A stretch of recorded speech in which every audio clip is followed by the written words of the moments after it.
دا غواړي زما لاس دا چونکې عام ملګرو کاروبارونه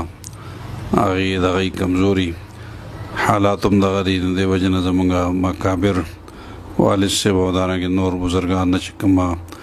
مورد له کاروبار دپاره ښه فایدهمنه هغه دا دی چې د الله نوم دی یا وهاب دا زر ځله روزانه وایي ماسخوتن لمانځه پسې مخکې وروسته د درود شریف وایي انشاءالله د دې ډېر مجربه ده چې الله پاک خو چې مسلسل هغه جاري وساتي ډېر مجربه ده الله پاک په کاروبار کې ډېر خیر برکت چې کوم دی نازلوي او آخر کې زه به دا ووایم چې یعنې قومیت پرستی او دارنګې چې کوم دی داسې پنجابی پښتون افغاني پاکستاني دا قسم خبره او یا دارنګې چې کوم دی دغه دا هم اسلام کې چې کوم دی دا خبره نه ده چې دې له هوا ورکړی شي ځکه رسول الله صلی الله علیه وسلم فرمایي لا فضل لعربي على جميع ولا لعجمي على عربي د عربیانو په عجمیانو څه فضیلت نشته او د عجمیانو په